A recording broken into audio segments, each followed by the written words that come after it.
Polymyositis, dermatomyositis, and inclusion body myositis. What are the key differences and similarities? So let's start with their similarities, three similarities. Firstly, all of them, they are diseases or pathologies of skeletal muscle. Polymyositis, dermatomyositis, and inclusion body myositis. They come under a group of disorder called inflammatory myopathies. So they are disorders of the skeletal muscle, and they are basically disorder of inflammatory disorder because they cause inflammation of the muscles and myofibers, skeletal muscle myofibers.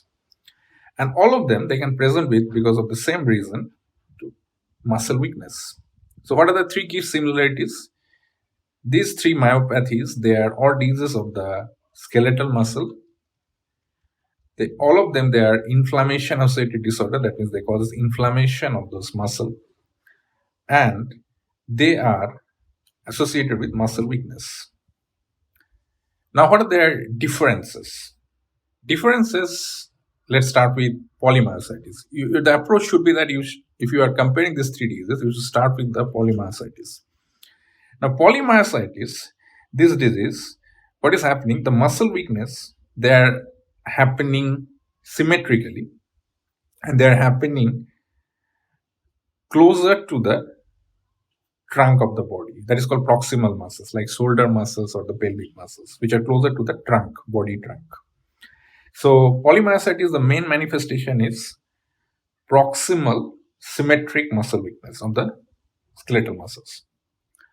But they don't have any skin manifestation, polymyositis. Dermatomyositis, as the name starts with derma, skin. Dermatomyositis, they have skin manifestation. They are also like polymyositis, proximal symmetric muscle weakness, but they also have skin manifestation because as you read the name of the disease, dermatomyositis, they have derma manifestation. And those manifestations, there are a lot of manifestations, but the two key ones which are pathognomonic for dermatomyositis are Gottron papules over the knuckles and the heliotrope rash, which is typically seen over the upper eyelids. It can also involve the lower eyelids, but more characteristic in the upper eyelid. Why is it called heliotrope rash? Because it looks like the color of the heliotrope flower, the purplish color. And they have also other skin manifestations, like you have Sol sign, V sign, Holster sign, all this. Now, third disease, which is inclusion body myositis. Inclusion body myositis, they can cause asymmetric muscle involvement also. They're unlike the dermato or polymyositis, they're not symmetric only, they cause asymmetric.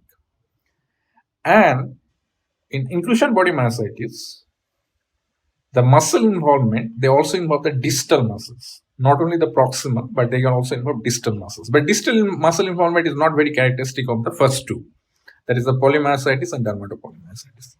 The second important feature of difference is this, that in polymyositis, they usually involve adults only, 30 to 60.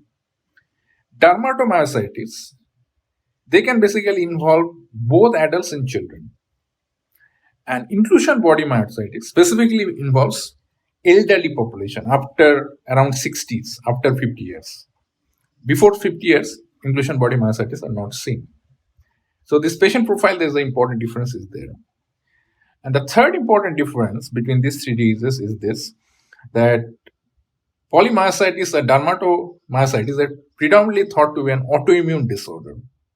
But inclusion body myositis is predominantly thought to be a degenerative disorder associated with degeneration and aging.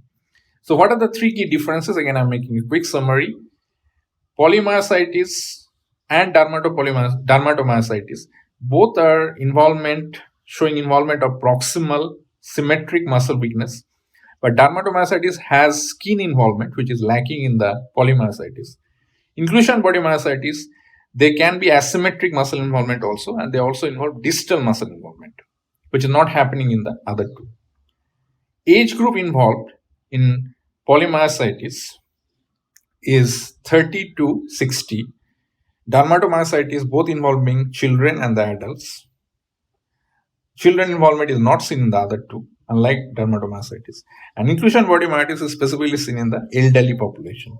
And third, I told you the Dermato and polymyositis are predominantly autoimmune disorder, but inclusion body myositis is thought to be a degenerative disorder with aging, and that's why it is usually seen beyond 50s, usually seen in the 60s or beyond of the patients.